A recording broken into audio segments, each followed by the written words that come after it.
now the queen, alarmed, lifted her voice.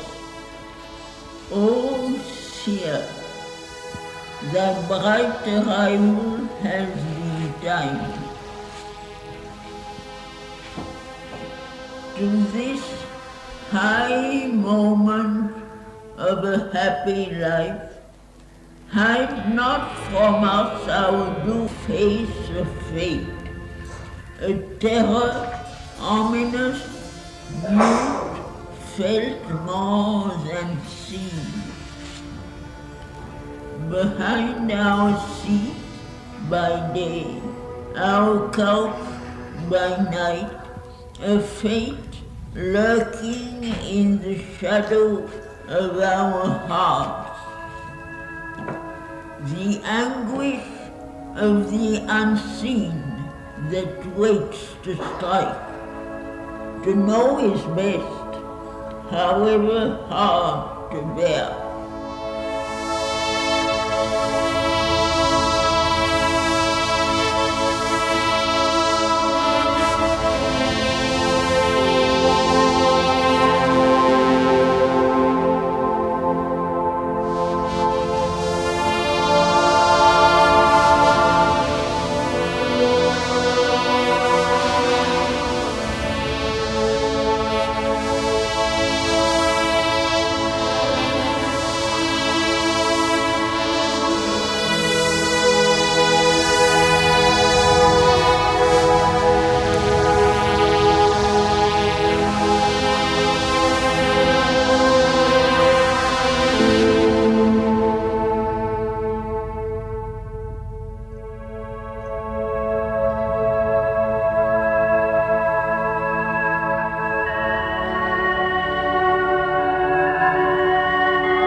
Good morning.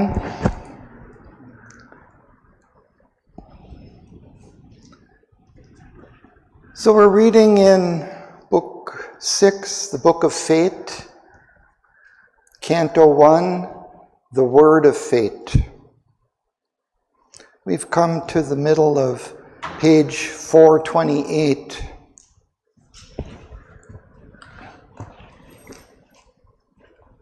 Savitri has returned to the palace, her father's palace, after meeting Satyavan,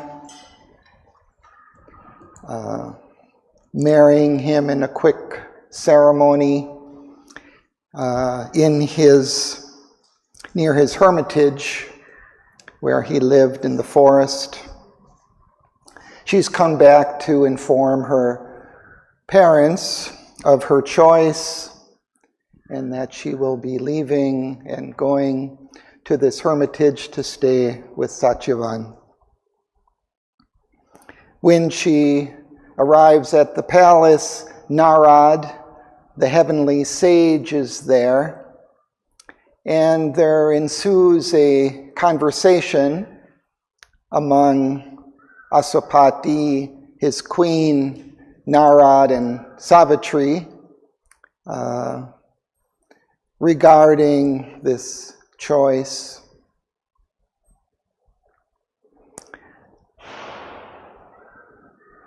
Narad lets on a few hints that there may be some ominous fate awaiting Savitri and Satyavan, but doesn't make it explicit.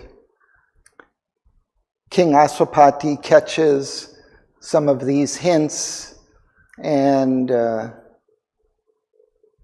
cautions Narad not to fully explain, because knowing kind of an evil fate would be very difficult for them to bear, especially the queen.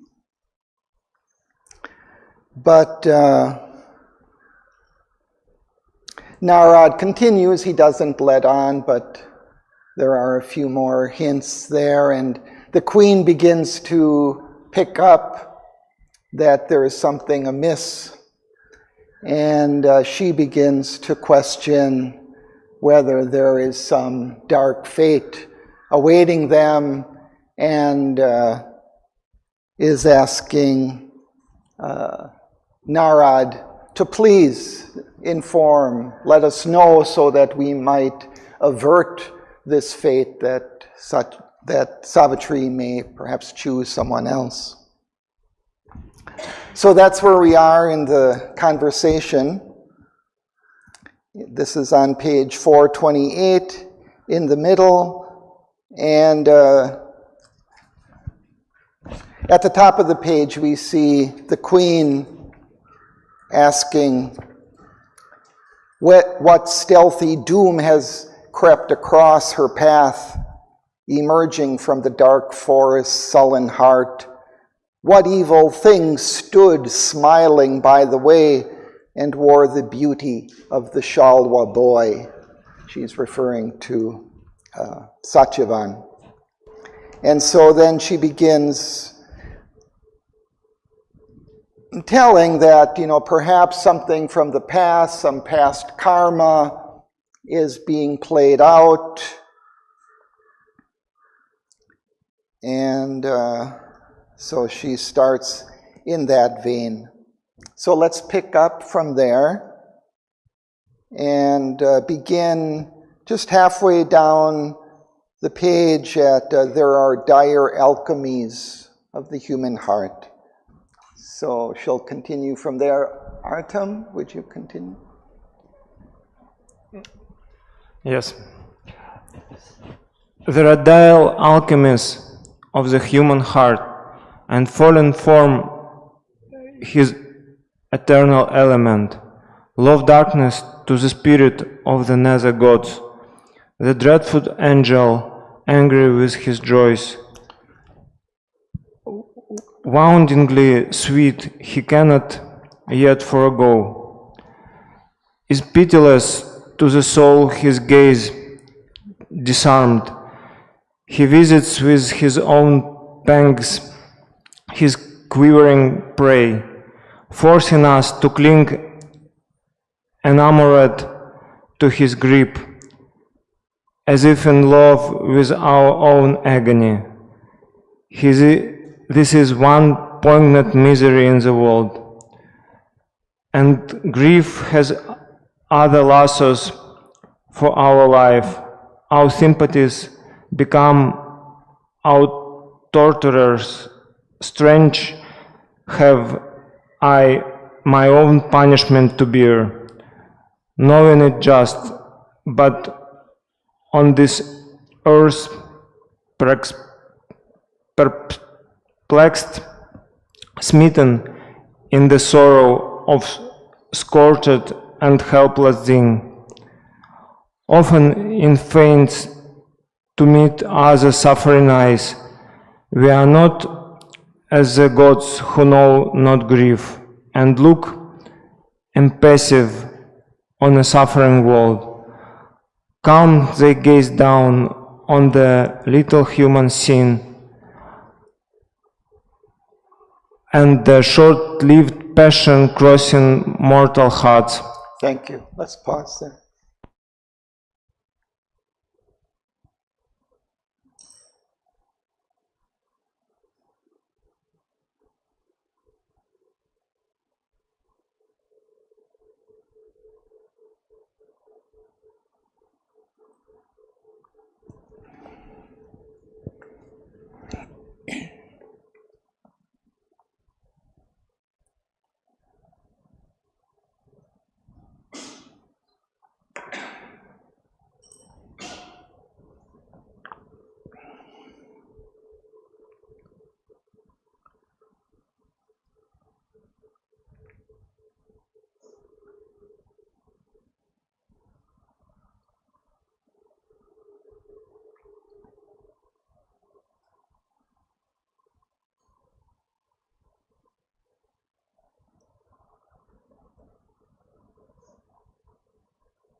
So the Queen, in the previous passage, had suggested that there was perhaps some karma, some bad karma from the past that's getting played out.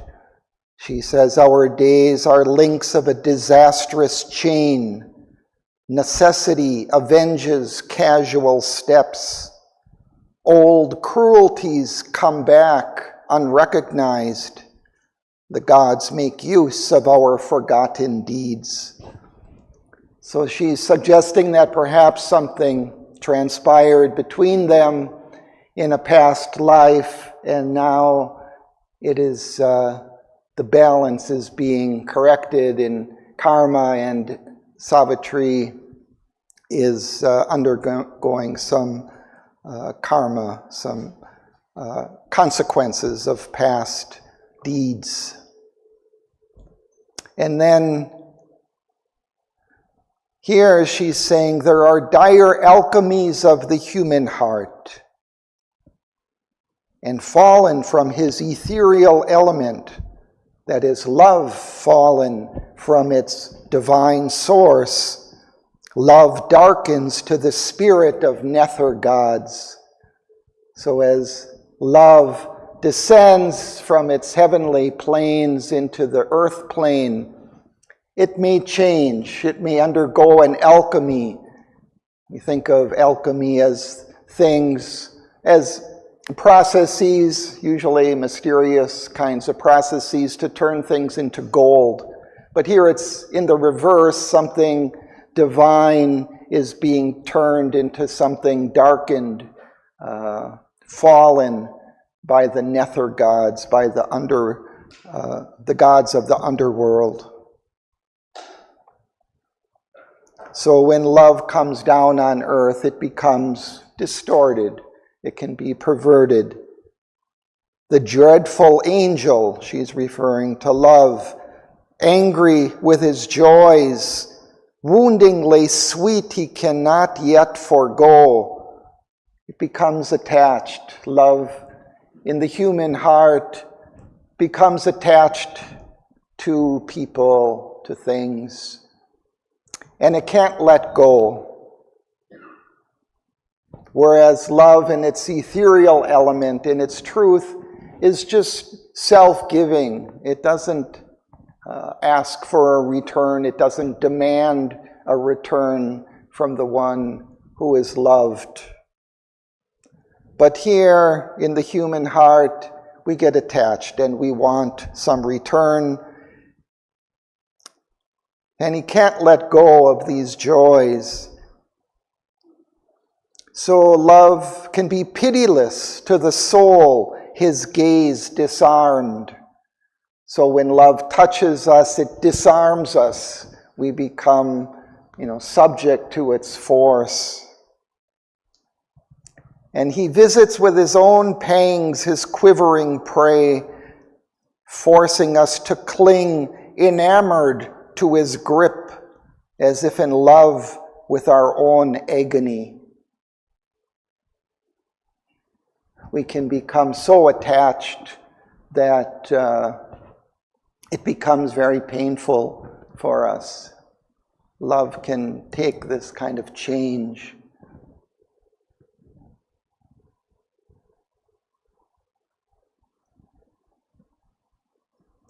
And then she says, this is just one poignant misery in the world, and grief has other lassos for our life. It can capture us in other ways, our grief. Our sympathies become our torturers. When we sympathize with others and their sufferings, that too can pierce our own heart, and we share the sufferings of others.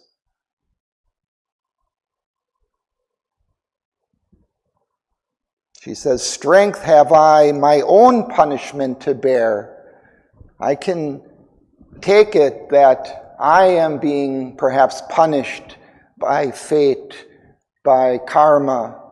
But when I see it in others, this punishment, and especially others who seem so innocent, that is too painful to bear. Smitten in the sorrow of scourged and helpless things. Often it faints to meet other suffering eyes. So when we see others suffer,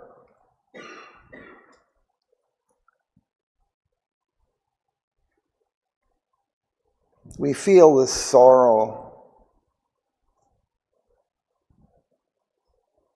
She says, we are not as the gods who know not grief and look impassive on a suffering world. Calm, they gaze down on the little human scene and the short-lived passion crossing mortal hearts. So we're not like these divine beings above who can look down impassively, unmoved upon the sufferings and the passions of human beings. So we'll continue. Would you like to read? Okay. Margaret? Okay.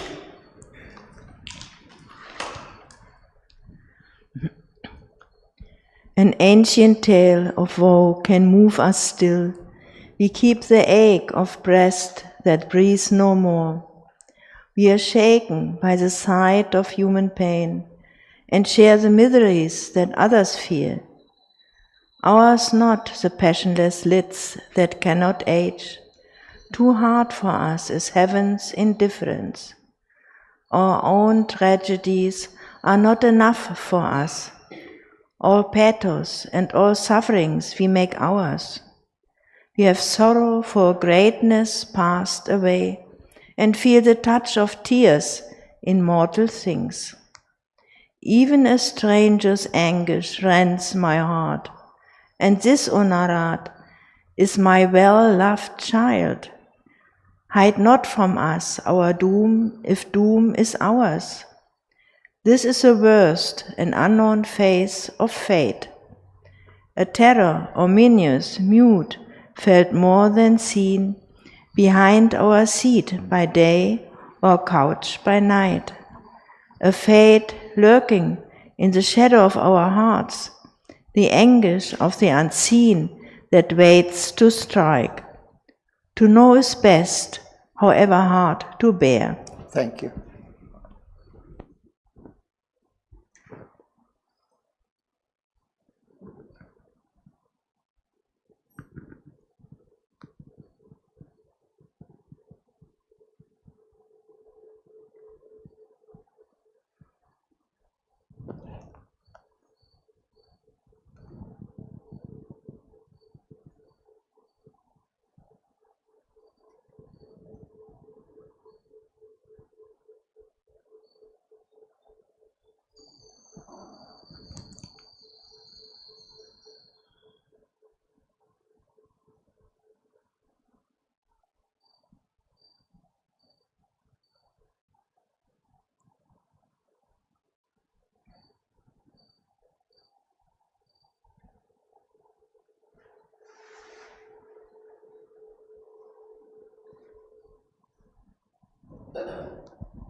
So she says, an ancient tale of woe can move us still.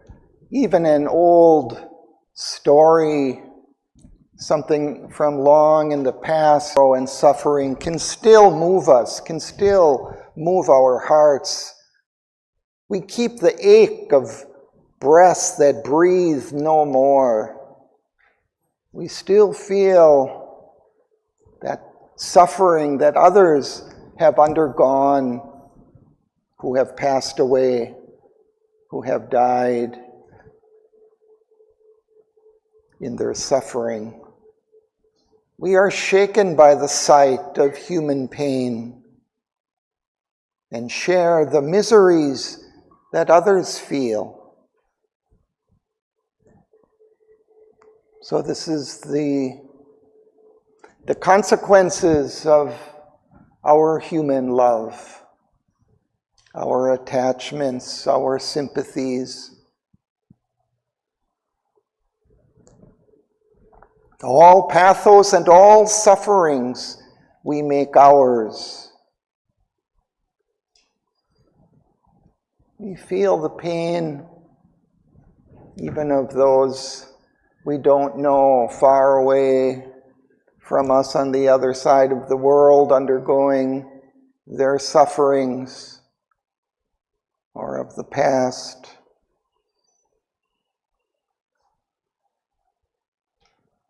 We have sorrow for greatness passed away, and feel the touch of tears in mortal things. Beautiful lines. This is a translation of the line of Virgil. Yeah. Sunt lacrimae rebum mentum mortalia panem.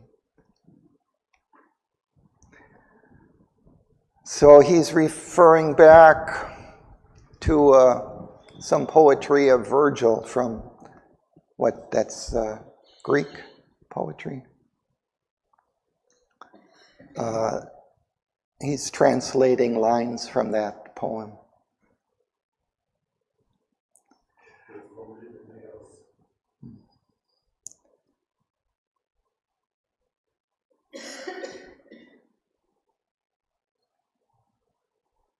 So, very powerful lines. We have sorrow for greatness passed away. Might be a couple of meanings in that. I mean, we feel sorrow for someone, some great being who has passed away, but also of that greatness. Great things that were or might have been, but now have passed, are no more. We feel sorrow for what might have been, or for great things that once were and are no more. We feel the touch of tears in mortal things. All mortality, all mortal beings in a way carry this sorrow, for all these mortal beings will pass and be no more.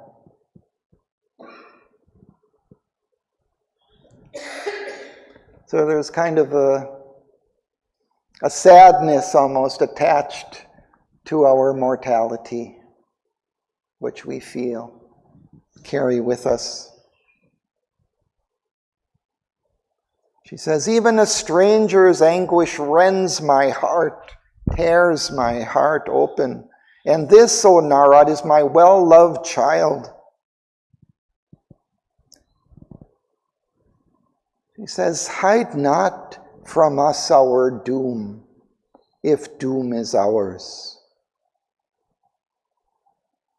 This is the worst, an unknown face of fate. A terror, ominous, mute, felt more than seen, behind our seat by day, our couch by night. This lurking doom this possibility of a tragedy befalling us, it's worse to feel that unknown danger lurking there behind our chair, our seat, our bed at night. It's better to know. Better tell us, Narad, you who can see the future, tell us if some doom awaits. I think here this line or this, I understand more why she Auroville brought in the mother, no?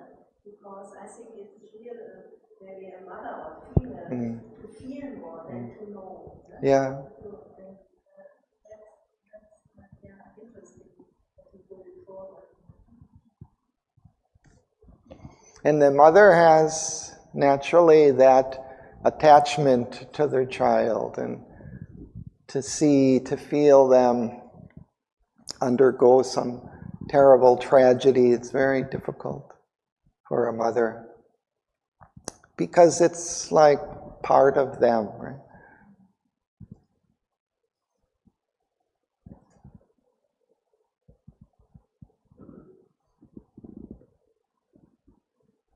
Of fate lurking in the shadow of our hearts, the anguish of the unseen that waits to strike. To know is best, however hard to bear. So she's asking, tell us, Narad, if there is some doom awaiting Savitri and Satyavan. It's better to know, even if it will be difficult to bear.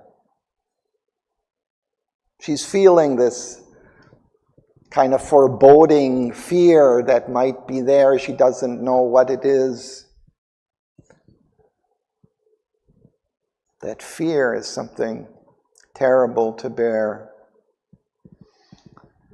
So we continue, or we go up top.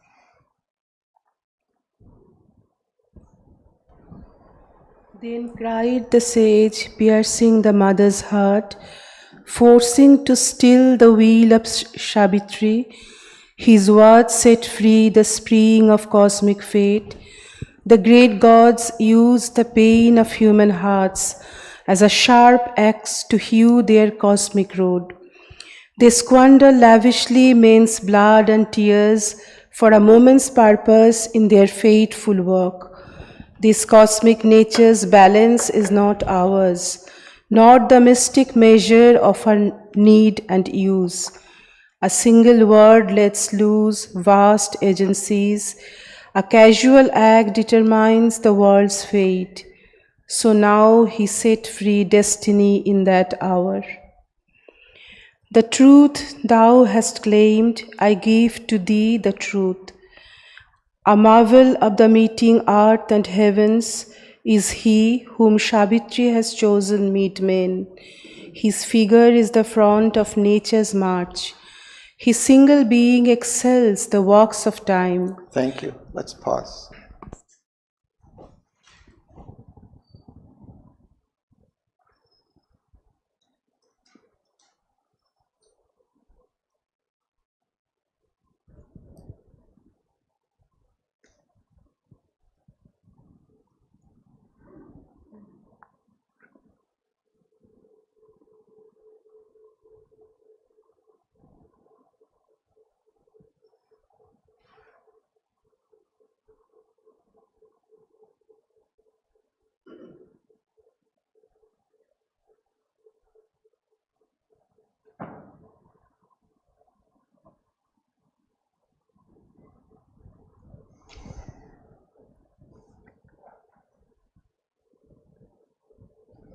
I think there's a kind of crucial message here in this passage.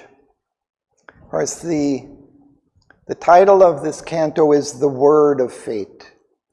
And now Narad is going to give the word of fate. He is going to tell what the fate is But in that telling, there's some interesting process going on. So he then cried the sage, piercing the mother's heart. So now she asked for that pang. To know is better, she says, so tell. But it's going to hurt. Forcing to steal the will of Savitri. But his word will have a different effect on Savitri than the mother. It's going to force to steal the will of Savitri. It's going to harden her will, strengthen her will.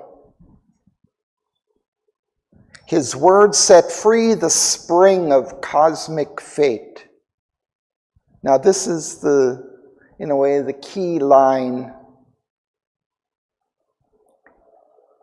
His words now. Narad sees the future. He understands fate, the fate that will befall Savitri and Satyavan. And now, telling, he's setting in motion that fate.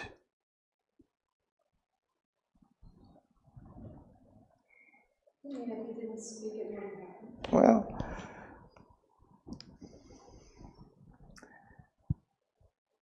perhaps not in the same way.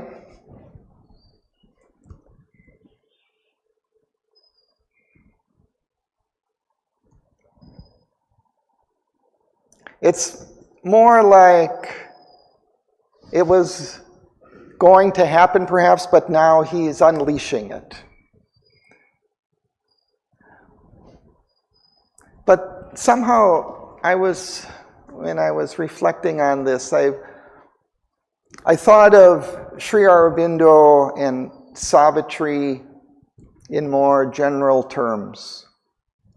In a way, Savitri as a book, as a story, a poem, is also kind of a word of fate. And Sri Aurobindo also has kind of set free this spring of fate, of the future of mankind and what will happen. And he's given us this incredibly powerful and positive, hopeful message that we will overcome all these difficulties that befall us, and that a greater race of beings will emerge out of this chaos of the present. Would it happen without him? Without him giving us this knowledge that he's revealed to us? Perhaps, but perhaps not in the same way, you know.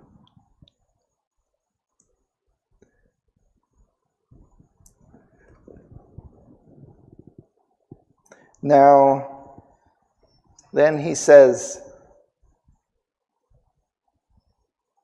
and this is the narrator speaking, the narrator of the poem, Sri Aurobindo. The great gods use the pain of human hearts as a sharp axe to hew their cosmic road. They squander lavishly man's blood and tears for a moment's purpose in their fateful work. So the gods use this pain of humanity to hew the way for the future. And think of the wars that are going on, that have been going on throughout history, all the suffering of human beings.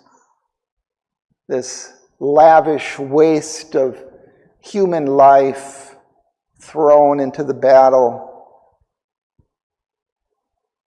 to hew the ways of the future for a moment's purpose in their fateful work. And then, very interesting lines, this cosmic nature's balance is not ours. This balance that we see of happiness and suffering, life and death, that we see around it, it's not our balance that we would prefer, that we would want, that we expect. The balance of nature is quite different.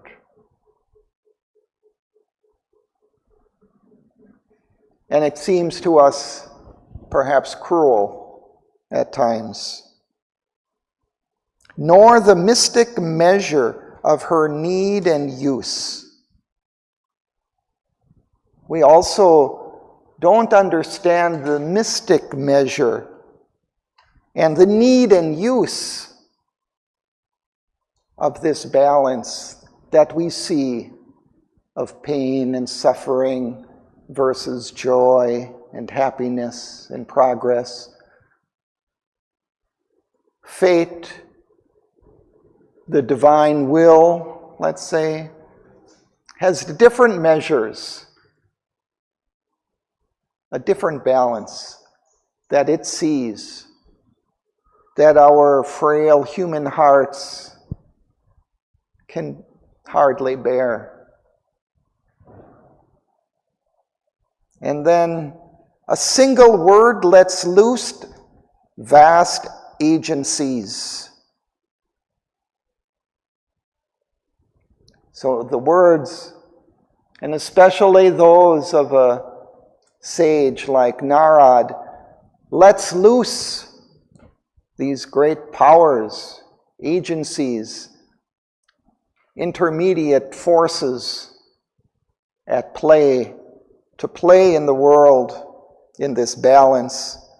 A casual act determines the world's fate. So now he set free destiny in that hour. So he set the spring of fate free. And then he says, the truth thou hast claimed, I give to thee the truth. You asked for the truth, I will give you the truth. And he describes Satyavan, a marvel of the meeting earth and heavens, is he whom Savitri has chosen mid men. His figure is the front of nature's march. His single being excels the works of time. It's as if he's the leader of the evolutionary march. So we continue. Sir, would you read? Thank you. A sapphire cutting from the sleep of heaven, delightful in the soul of Satyavan. A ray out of the rapturous infinite, a silence walking to a hymn of joy. Little closer? Yeah, okay. A little closer. Sorry. A divinity and kingliness geared his brow. His eyes keep a memory from a world of bliss, a brilliant as a lonely moon in heaven, gentle like the sweet bud that spring's desires, pure like a stream that kisses silent banks. He takes with bright surprise spirit and sense, a living knot of golden paradise. The blue immense he leans to the longing world, time's joy borrowed out of eternity, a star of splendor or a rose of bliss.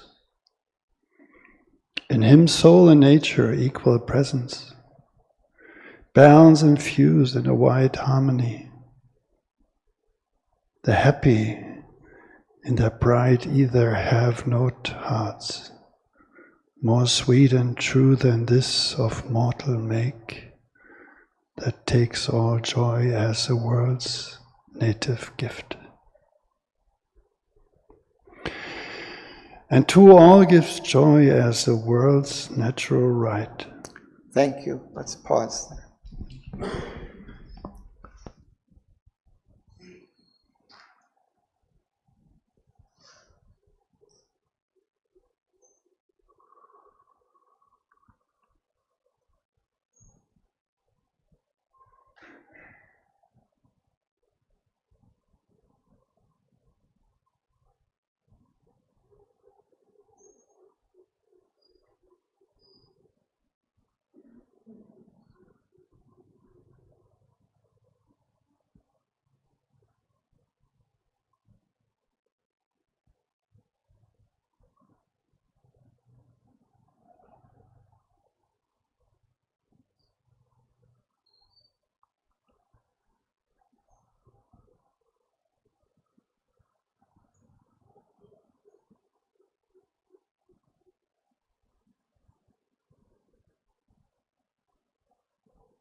Here we have a beautiful, exquisite description of Satyavan. Beautiful poetry, but beautiful in the sense also of the nature of Satyavan, this wonderful harmony of soul and nature, of the divine embodied in form, in character. Something part divine, a sapphire cutting from the sleep of heaven. Delightful is the soul of Satyavan. A ray out of the rapturous infinite. See that he comes from above, from the divine, a silence, waking to a hymn of joy, a divinity and a kingliness gird his brow. His eyes keep a memory from a world of bliss. We've had that description, I think, earlier of the child coming into the world, still carrying something of the memory of the divine worlds, the psychic worlds from which they've come, carrying that joy, that delight, which we still see sometimes in children, young children, carrying something heavenly with them into the world. As brilliant as a lonely moon in heaven, gentle like the sweet bud that spring desires, pure like a stream that kisses silent banks. He takes with bright surprise spirit and sense.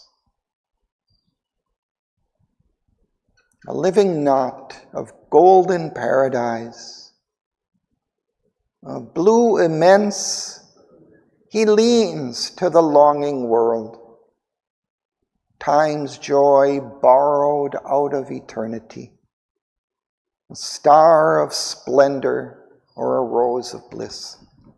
It was very exquisite poetry. In him, soul and nature, equal presences, balance and fuse in a wide harmony. That, of course, is also our aim of our integral yoga, no? To balance the soul with our nature, to fuse them into a harmony.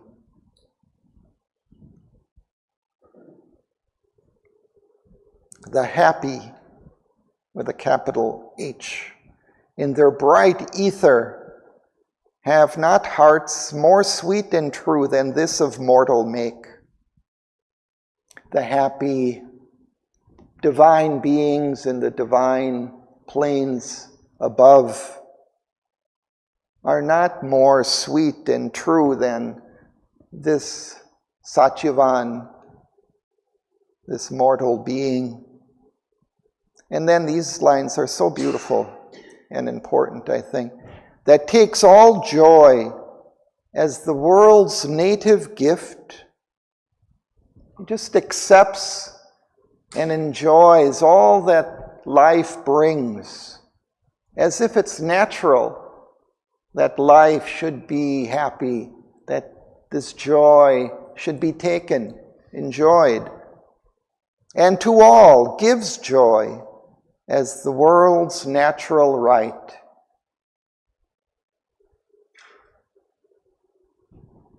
It's as if the true state of our being and commerce with the world around us, with other beings around us, should be this giving and accepting of divine delight. That's the natural way.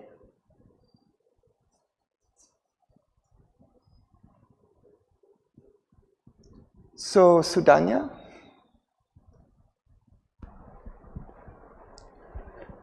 His peace carries the light of inner truth and a large-eyed communion with the power in common things has made veilless his mind, a seer in earth's shapes of garbless deity, a tranquil breath of sky, windless and still, watching the world like a mind of unplumbed thought, a silent pace, musing and luminous, uncovered by the morning to delight, a green triangle of trees upon a happy hill, made into a murmuring nest by sudden wind.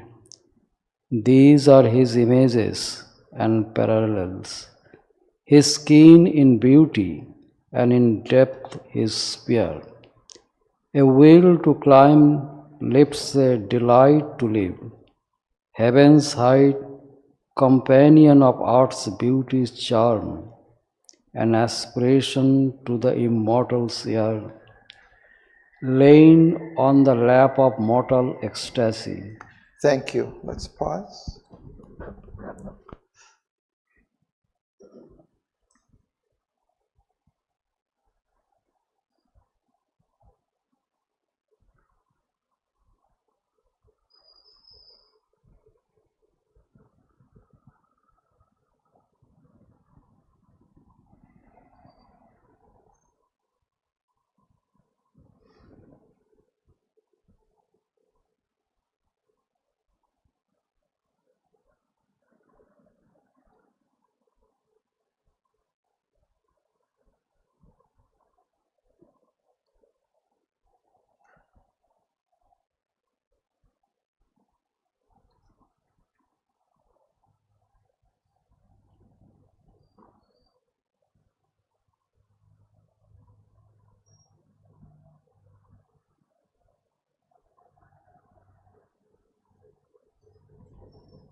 Here we have some more beautiful description, also something of an ideal for humanity to grow into. His speech carries a light of inner truth. When he speaks, it's just vibrant with the truth of things. And a large-eyed communion with the power in common things has made veilless his mind. He communes with the power in things, and it makes veilless, without any covering, his mind. He sees into things very clearly.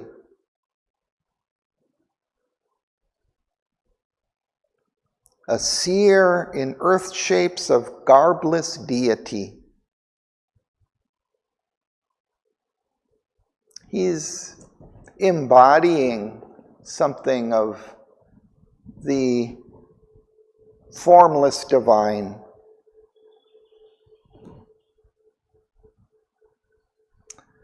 A tranquil breath of sky, windless and still, watching the world like a mind of unplumbed thought. Now he's comparing him to a very still atmosphere, windless atmosphere, kind of watching silently, movelessly the world around. That's how his mind is, quiet, still, looking on all things. A silent space, musing and luminous, uncovered by the morning to delight.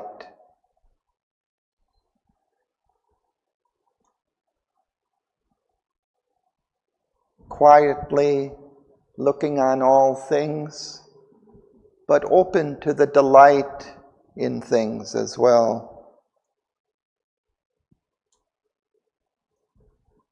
A green tangle of trees upon a happy hill, made into a murmuring nest by southern winds. Just an image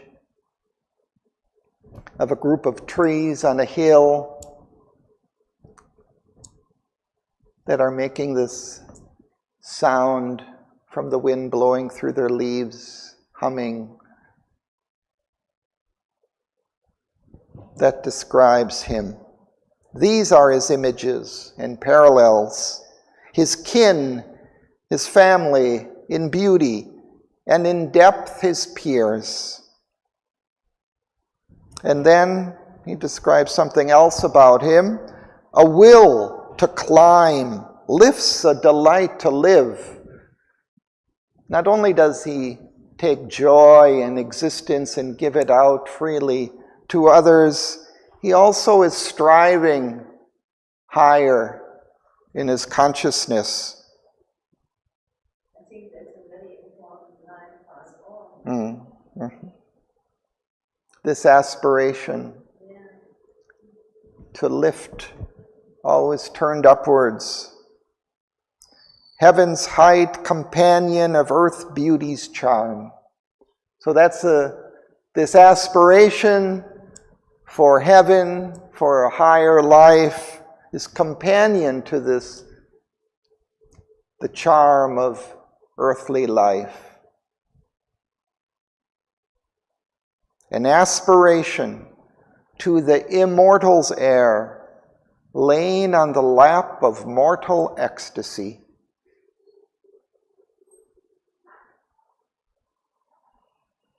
That aspiration resting in the lap of mortal ecstasy, of joy in the world, but still striving upwards, opening upwards to greater heights, to greater possibilities.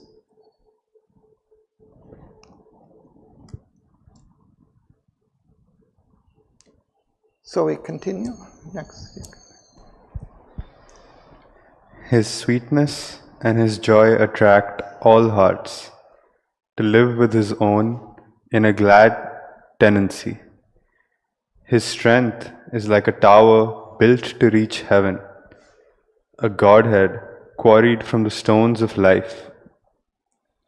O loss, if death into its elements, of which his gracious envelope was built, shatter this vase before it breathes its sweets, as if earth could not keep too long from heaven.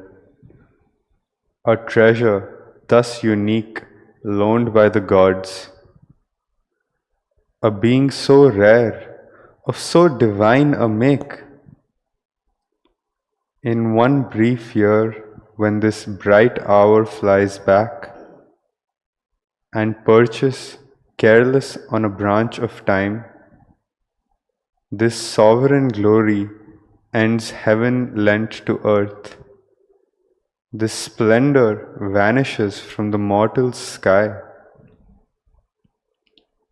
Heaven's greatness came, but was too great to stay. 12 swift-winged months are given to him and her. This day returning, Satyavan must die. A lightning, bright and nude, the sentence fell. Thank you. Let's pause.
So in these first lines, Narad continues his description of Satyavan, describing his sweetness and his joy, which attracts all hearts. He's so attractive to others. They all are attracted to that sweetness and joy that he exudes, to live with his own in a glad tendency. All hearts want to live close with him. And then his strength. We had referred to his will and his aspiration to climb to the higher possibilities. His strength is like a tower built to reach heaven. A Godhead quarried from the stones of life. A quarry is where they dig into rocks, into the earth, to quarry out, to take out certain types of rock or elements. So his strength is like a tower built as if from these stones quarried from the stones of life. And then he suggests what is to come. O loss, if death into its elements of which his gracious envelope was built, shatter this vase before it breathes its sweets. So he suggests death may come, and he doesn't soften the blow. No? He kind of first builds up Satyavan as this really divine creature, so full of joy and life and delight and strength. And now, what if death should come and dissolve him into the elements, shattering this vase before it can breathe its delight to the world? As if earth could not keep too long from heaven a treasure thus unique, loaned by the gods. As if he was just here on earth as a loan temporarily from the gods, who now are collecting him back. A being so rare, of so divine a make. And then he says, in one brief year when this bright hour flies back, 1 year from this hour, time, perches careless on a branch of time, this sovereign glory ends, heaven lent to earth. This splendor vanishes from the mortal sky. Heaven's greatness came, but was too great to stay.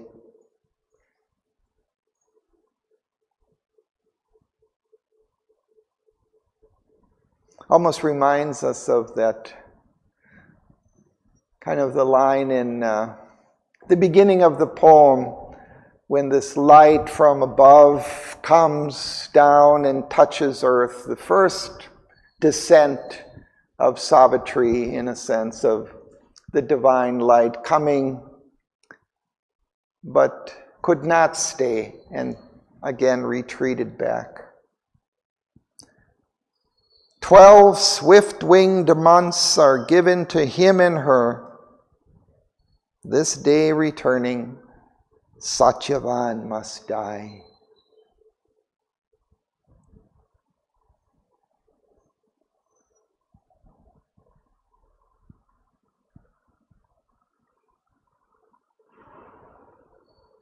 So like bright lightning, the sentence, his death sentence, fell, was spoken.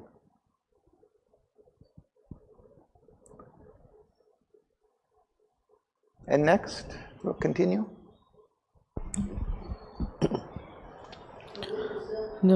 But Excuse me? Yeah, this is Narad's word of fate. Okay. But the queen cried, vain then can be heaven's grace. Heaven mocks us with the brilliance of its gifts, for death is a cupbearer of the wine, of too brief joy held up to mortal lips, for a passionate moment by the careless gods. But I reject the grace and the mockery. Mounting thy car, go forth, O Savitri, and travel once more through the peopled lands. Alas, in the green gladness of the woods, thy heart has stooped to a misleading call. Choose once again and leave this fated head. Death is the gardener of this wonder tree. Love's sweetness sleeps in his pale marble hand, advancing in a honeyed line but closed. A little joy would buy too bitter an end. Plead not thy voice, for death has made it vain. Thy youth and radiance were not born to lie, a cascade void dropped on a careless soil. A choice less rare may call a happier fate. Thank you.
So Narad has described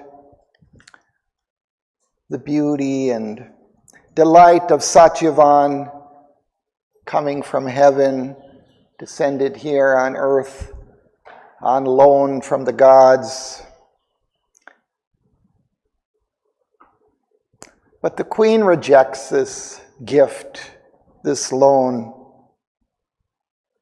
Heaven mocks us with the brilliance of its gifts. It's as if the divine is mocking, making fun of human beings, granting them this wonder, this beauty of Satyavan, or these other gifts that life may bestow on us, but then cruelly are taken away. For death is a cupbearer of the wine, of too brief joy held up to mortal lips, for a passionate moment by the careless gods.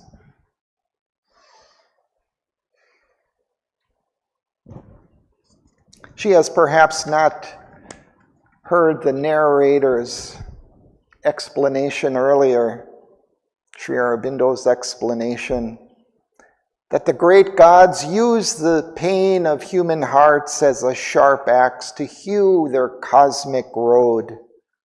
They squander lavishly men's blood and tears for a moment's purpose in their fateful work. She didn't hear him say that. But I reject the grace and the mockery. And then she tells Savitri, go forth again, choose someone else. Travel once more through the peopled lands.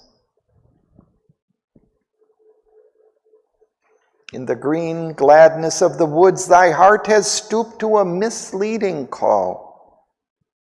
Choose once again and leave this faded head. Death is the gardener of this wonder tree. Love's sweetness sleeps in his pale marble hand.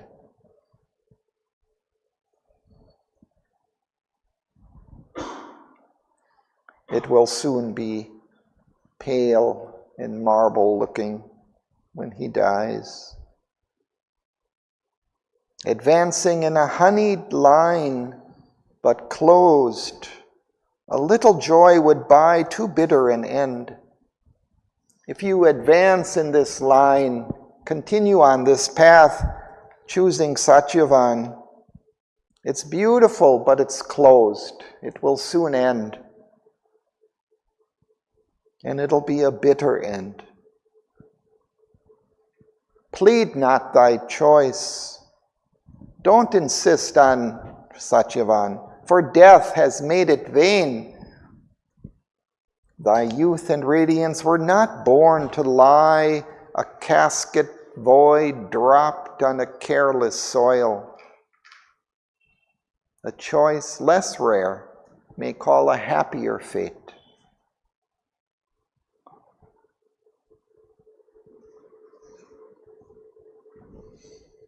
Perhaps she hasn't also accepted Narad's words.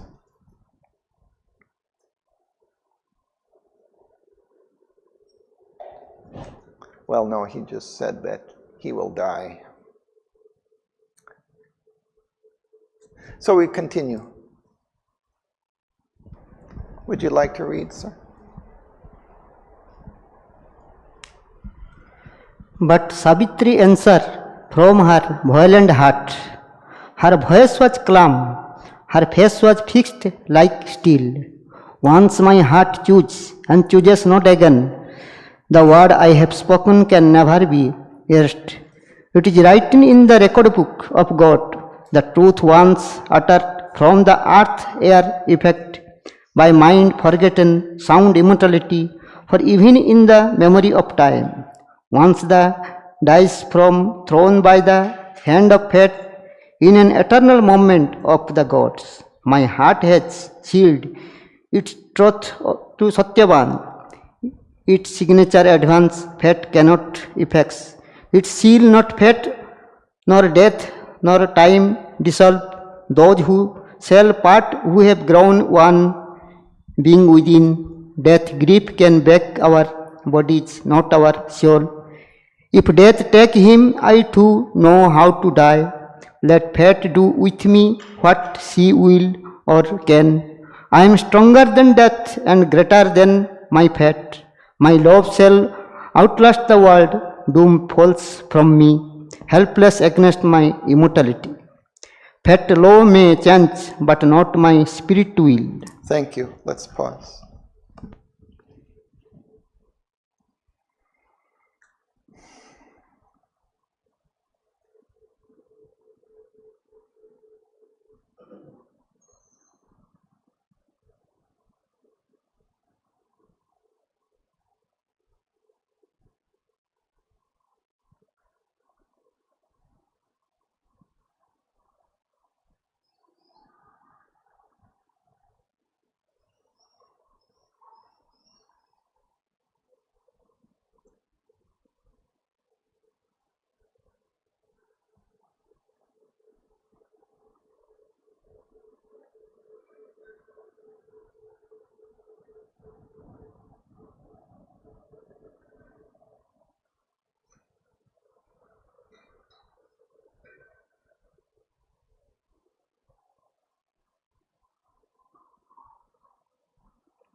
So Savitri replies from the strength of her heart.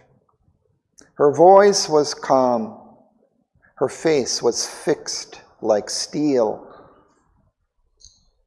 We had heard earlier that Narad had steeled her will. Once my heart chose and chooses not again. The word I have spoken can never be erased. It is written in the record book of God. The truth once uttered, from the earth's air effaced, by mind forgotten, sounds immortally forever in the memory of time.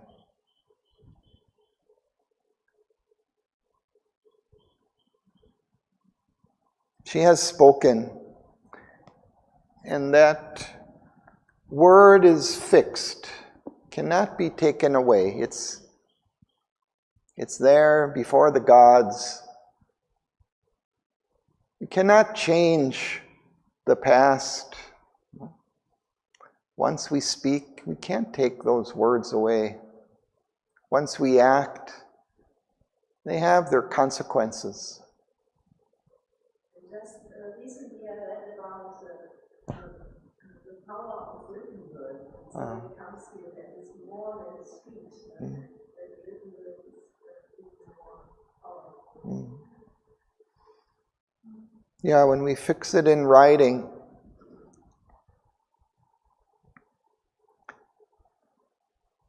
fix our words clearly, they have a power.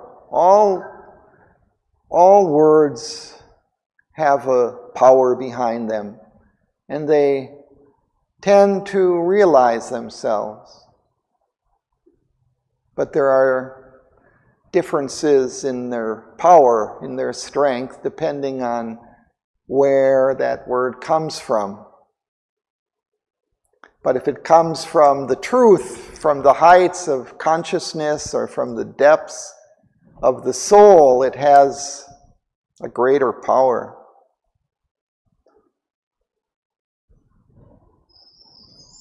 Then it is written in the record book of God. The truth once uttered, even if others don't remember, it's forgotten, it still has its power, it still continues. So she says, my heart has sealed its troth to Satyavan. She has given this word troth, I didn't look it up, but I think it's bestowed to him.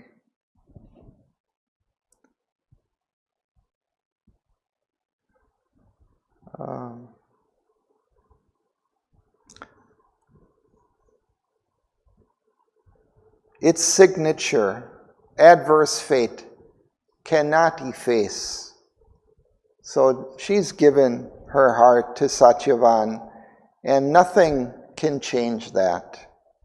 Fate, nor death, nor time dissolve.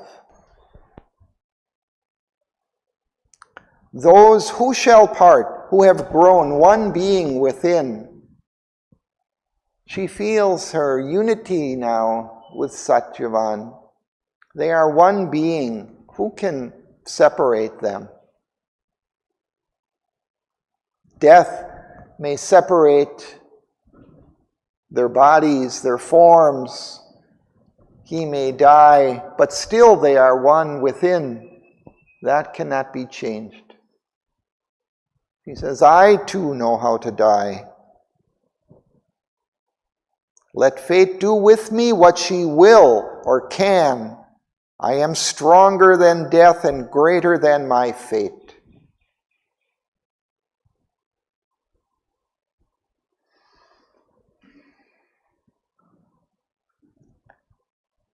This is something profound behind this. Something of the soul, the spirit within us, is greater than the fate of, let's say, our external life, our external body. There's an immortal spirit within us that is all powerful. And it can reverse the course of fate, or it can change its course. Like, I really love our fearlessness when it comes to death. Like, it's so natural to be afraid of death. And just this line of, if death take him, I too know how to die. She makes it sound so trivial, right? Like, so what? If he dies up, like my love is so much stronger than the fear of death.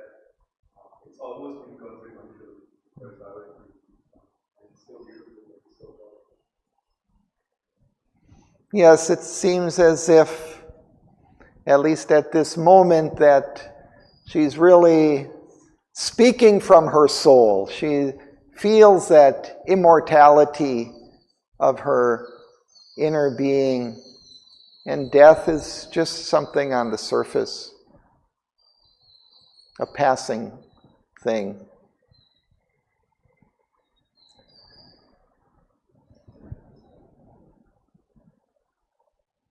Death's grip can break our bodies, not our souls.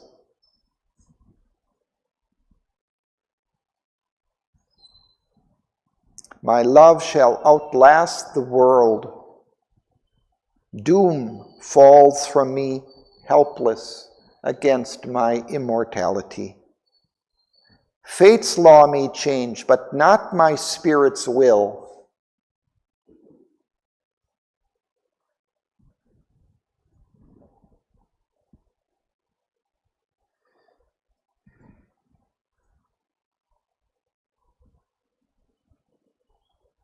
So I think we're going to stop there for today.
But now the queen, alarmed, lifted her voice. O seer, thy bright arrival has been timed. To this high moment of a happy life, hide not from us our doom, if doom is ours. This is the worst and unknown face of fate, a terror ominous, mute, felt more than seen.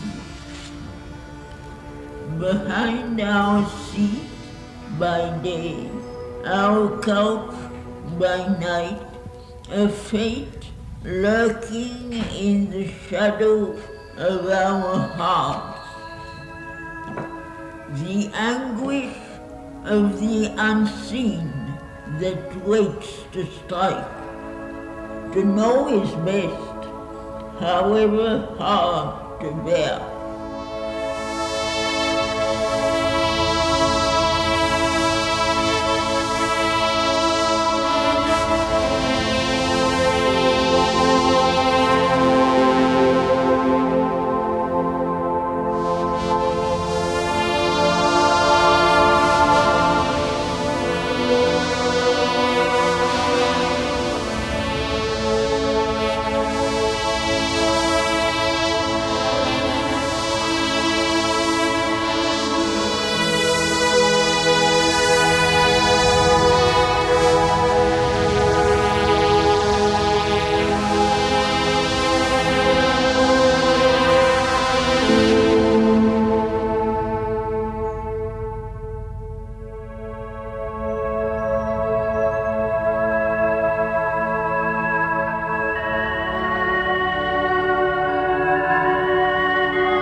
Thanks to Sri Aurobindo.